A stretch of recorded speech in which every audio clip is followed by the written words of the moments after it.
This show is brought to you by Grand Monocle. Tutulungan kang magkabahay. And Marsan Pharma Corporation, makers of Optavit and Pediafer for kids.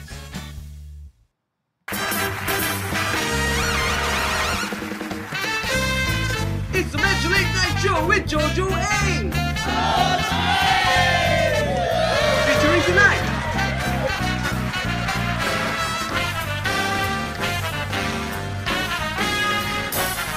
with Lloyd Mara and the All the Way Band. It's Jojo A.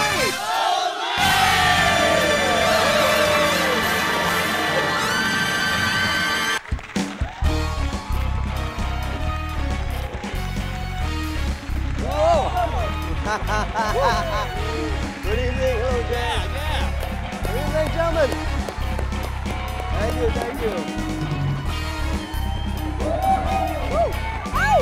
Woo! Woo! Ow! Woo! Ow!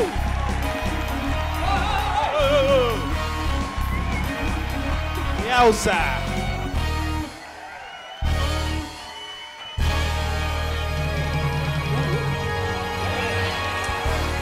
Oh, yeah. Woo! Thank you very much, Luzon, Visayas, and Mindanao, and those watching all over the world. Magandang gabi po sa inyo lahat. Rockman and Punk. Lloyd Mara and All the Way Band. Patrick or Bajo? Patrick or Bajo? Patrick! Kim and Jazz muna! Kim and Jazz, alright. Patrick! Ayun. Okay, ladies and gentlemen, and Beck Bajo, of course, di ba? Yeah. Super. Parang pati yung, mahilig ka sa pagkain, pati isang letter P, kinain mo na, supper. Supper. Well, today is Tuesday, and it's very nice kasi ito yung araw na talagang pinipili namin para sa inyo eh. Oh, ito, Tuesday. Kaya nga Tuesday kasi we choose today.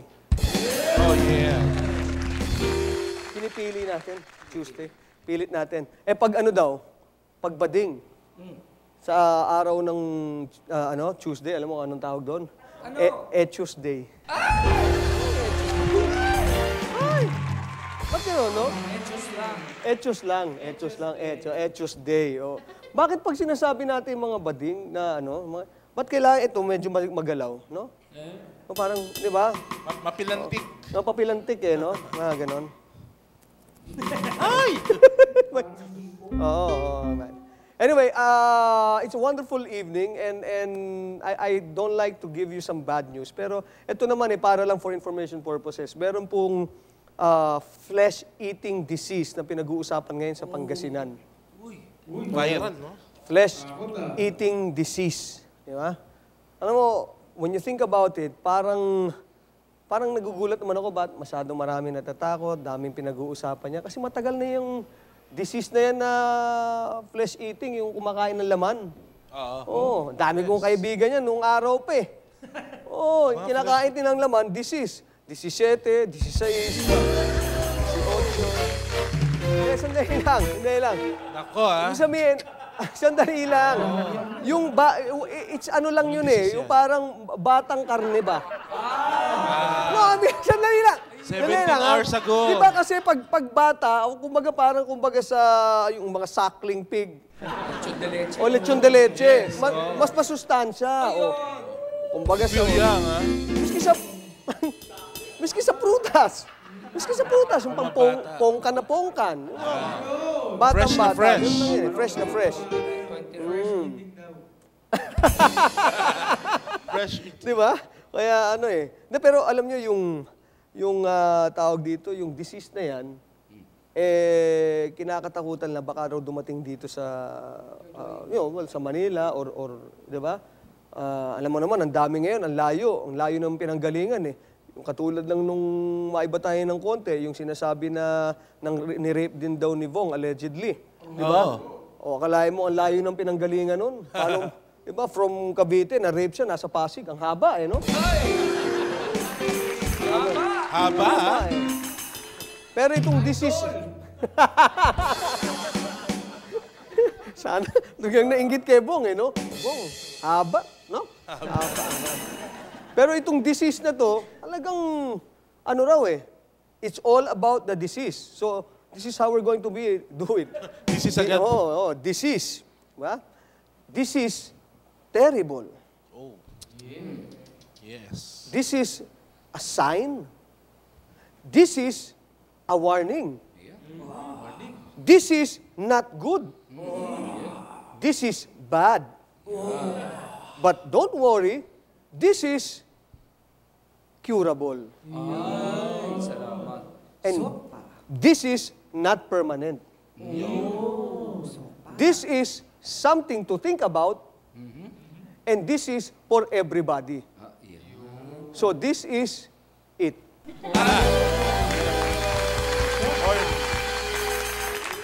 Kainis, no? Ngayon ko lang narinig ng ganun karaming disease, no? Nakakainis. Disease. Sabi siguro ng mga nanonood sa atin, this is turned off now. This is a channel that I will turn off. Naantok na ako. Sige, sige. Isa pa. Oo, di ba? Hindi, pero explain na, ganito na lang. You know, maraming tatanong kung bakit daw nangyari yan. Because this is a prophecy by, pangalan nun, Sadhu Sundar Selvaraj. He's an Indian, Indian cook. Oh my God! Indian ka na naman. Indian ka na naman. Nitusok-tusok ko. Anyway, itong Indian prophet na to, siyang nagsabi niyan. Tukol dyan sa, sa Pangasinan. Now, using the intelligent process of deduction, we will explain to you kung bakit itong flesh-eating disease na to ay nangyayari sa Pangasinan at bakit parang lahat ay nagugulat at bentang-benta to, yung kanyang hula na to, no? So, ayan, flesh-eating laman no? Laman. Pag babae pala, pag lalaki laman. Okay. Pero pag babae labuman. Ganun ba yun? Naman. Huwag na. Okay, sige. Okay, so using his name, Sadhu Sundar Selvaraj. Ayan, Selvaraj. Oh, ayan. Okay. Makritical tong iPad ngayon. Medyo no? I-explain namin sa inyo kung bakit bentang-benta pati sa Pangasinan, kung ano nangyayari sa atin, no? Yung flesh eating na yan. Okay, we'll start off with, reducing with sad. Siyempre, malungkot yan. Malungkot. When you say sad, yan ay malungkot. Correct. Malungkot. Or in 80s parlance, quote malung. Kot malung. No. How sad. Then we go to, who? Okay. Sino ang malungkot sa mga nangyayaring ito? Ha? Noipi. Yan tayo, mga Pinoy, mga Noipi, o mga tao, di ba? Then we go to another part of the deduction. Soon. Diba? Soon. Pag when you say soon, ibig sabihin nun, ang lapit, di ba? Coming soon. Ito na, di ba? Lapit na. Nangyayari na. Di ba? Or coming, di ba? Now we go to another first critical part, which is dar. When you say dar, yung sound director natin. Hindi. Iba yung director natin sa dar. When you say dar, di ba? Ito yung, it's not happening here, it's happening there.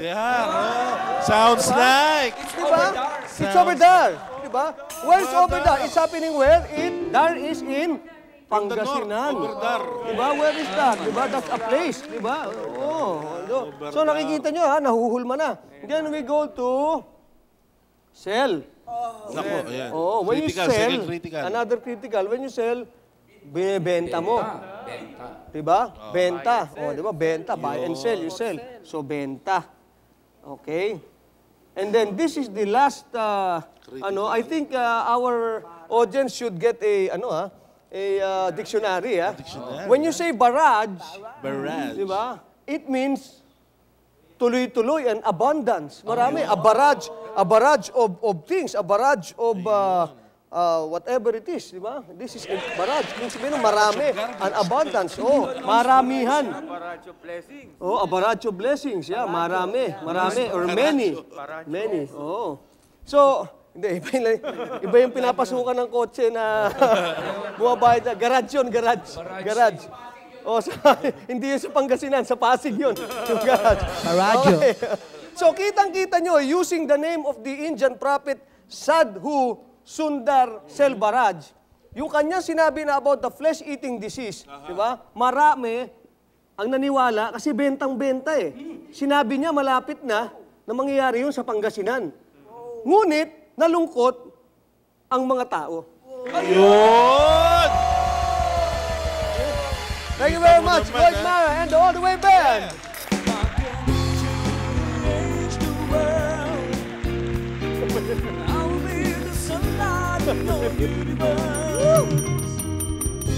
All right, thank you very much, Lloyd Mara and the All The Way Band. Yeah. Okay, before anything else, I'd just like to say thank you to Optabit. Yung para sa aking malinaw na mata at healthy eyes and overall health. Optabit, available in all Mercury drugstores nationwide. Diba? Ice ka ba? So Optabit, mas ice ka. Yeah! And Golden Root. Sa mga tunay na lalaki. Tunay na lalaki, mas astig ka sa Golden Root. Yan, all herbal to. No side effect, only front effect. All the way. Di ba? Available in all pharmacia ni Doc. Golden Root. Yan ang talagang subok na matibay, subok na matatag. Iba yun, subok na kasi. Di ba? Oh, kaya dapat, kasi lahat naman tayo gumagamit no? Oo, hindi. Golden Root, Optabit. Meron kang fan club niyan, no? Dapat gumawa tayo ng grupo niyan, Golden Root at saka Optabit. GRO. Hoy! Golden Root at Optabit. Golden Root, GRO. Golden Root at Optabit. GRO Di ba? Kasi sanay ka sa mga nakikitang-kita mo yung gamit ng Golden Root Optabit no? Kaya tama GRO. Golden Ganda. Root Optabit. Pwede, no? Okay ba sa inyo yun? Ay, gustong-gusto namin yan. So, pang pasok na pasok. Anyway, we just pause for a reminder, we get back. More of the Medyo Late Night Show. Stay with us, friends.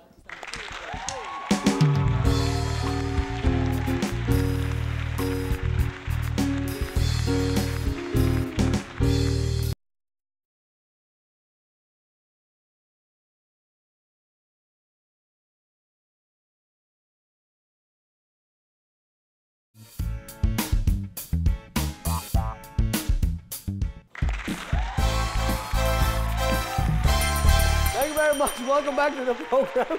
Paano nangyari na to It's first time on the show. And our guest friend is a friend of the program. Every time he has something new, he comes by and I invite him and he tells us about it. But a little lang about him. He is an indie actor, a mainstream actor. He comes out also in several commercials, one of which is yung diaper commercial na tinanggal na. Kasi nga, he plays Lapu-Lapu. Kasi pala, ang pinag-awayan lang tawag doon, diaper lang. Medyo tinanggal yan. Pero importante, bayad naman siya Pwede na. Ano pa ba yung ginawa? Marami to. And you know what's so nice about it, his being an actor, is he has done movies in Hollywood. And now he garnered some new awards that he's going to tell us about it. There's a lot of things going on with him, but I'm just very happy that every time there are things about him, he comes by the show and tells us about it. Please welcome on the program my very good friend, an actor's actor. Yan. Leon Miguel.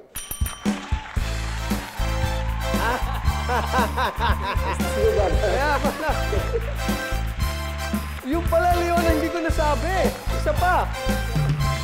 Before we go, isa sa pinakasikat pala na ginawa mo lately, yung naging viral video na, Hostage taking, marriage proposal. Yep. Before we talk about that, say hi to our viewers. Luzon, Visayas, Mindanao. Magandang umaga sa inyong lahat. Maraming salamat sa patuloy niyong pagsuporta sa napakasaya at pinakamasiglang programa Well, of course, the Medyo Late Night Show with Jojo Wow, A. thank you very much, ha? Ano yung ginawa mo yun? Alam mo, nung napanood ko yung viral video na yun, sabi ko, pag ako ikakasal, pag pumasok ang gano'n, sabi ko, oh, ano to? Ano naman to yung Miguel ginagawa mo? Tawas nga muna, magpo-propose ako eh. Kasi kilala mo. Hindi ka nakilala nung nandun. Controlled naman yun, bro eh. Oh. Kinausap ko yung lalaki mismo. Hindi ako kakilala ng babae. Marami akong tinanong, baka mamaya may sakit yung babae. Oo. Tapos, controlled. May rehearsal kami. May rehearsal ba kayo, Oo, ha? Tapos, alam nung mga magulang ng babae at saka mga magulang ng lalaki. Ah, Yung babae lang talaga. Na talagang gugulangan nyo yung babae. Very good. You know what's so funny? Kasi kinento ko na kanina eh. Yung commercial mo na tinanggal sa ere, pare. Oo. Di, ano ka ba? Persona ng grata ka ba sa Cebu? Hindi naman. Sa Cebu ba yan? Sa Cebu, di ba? Sa Cebu, oo. Pero nire-respeto ko naman sila. I'm just an actor. So, pang 16 times ko nang gumanap na Lapu-Lapu. And I'm proud to be na lagi akong gumaganap na Lapu-Lapu. Pero dito, labo-labo na yung ginawa mong commercial, di ba? Ay, ang ganda pa naman sana, bro. Kasi mayroon akong isang kaibigan sa lugar namin nila, kuya mo, na pag umiiyak na yung anak nila, papupuntahin lang ako, tapos sasabihin ko lang, hindi ka tunay na kaibigan, Magellan. Magtutuos tayo sa Mactan. Tumitigil na yung bata. Tumitigil. Dahil EQ, alam niya, EQ, diaper na. Diaper na bibigay sa kanya. Tapos tinanggal. Ito na. Baka tsak-tsakin ako nito pag hindi ako umiyak. Hindi ako tumigil pag-iyak. Pero okay naman yan. I'm very happy that, you know, things are good with you. In fact, of late, I've seen your pictures in Vegas, in Hollywood. But tell us about your Hollywood stint. Sobrang nakakatuwa, bro, dahil alam mo yung, di ba, nung una, bago ako umalis papuntang New York, na-invite kami sa Tribeca. Tribeca is being founded by Robert De Niro. So, nakakalula na, hindi ko sukat akalain. Nakausap mo ba si Robert De Niro? Hindi ko siya nakausap kasi nung first day siya nandun. Pero nakilala ko si Michael Moore. Michael Moore. Yan, tapos si Danny Aiello. Danny Aiello. Yeah, the idol din yun. nominee. 3 times. So, inantay niya talaga ako, tapos niyakap niya ako. Talaga? Type ka niya, ha? Marami siyang mga sinasabi tungkol doon sa pagganap ko sa pelikula. Anong movie nga yun? Sorry, before you left kasi yun ang pinag-usapan natin. Eh. Yeah, Graceland. Graceland, right. Directed by Ron Morales. Tapos nung last February 2, gusto ko lang mag-thank you sa Ani ng Dangal Award. Yan, okay. Sa pagkilala. Maraming salamat sa National Commission for the Culture and Arts sa pagbigay ng papuri at parangal sa aming pelikula. Sa ngalan po ng aming direktor na si Ron Morales, mula po sa kaibuturan ng aming puso habang kami nabubuhay, hindi po namin makakalimutan ang iyong pagpapahalaga. Mabuhay po kayo sa inyong kabutihang loob. Right, and mabuhay ka for being very good in your art as well, pare ko. You know? And As an actor. Bahagi kayo ni kuya mo ng aking paglinang sa aking mga kaalaman. Nakakatuwa nga, bro, dahil sobrang suporta ng mga Filipino community. Kung saan man ako mapunta, Philadelphia, Toronto, Las Vegas, New York, California, San Diego, Toronto.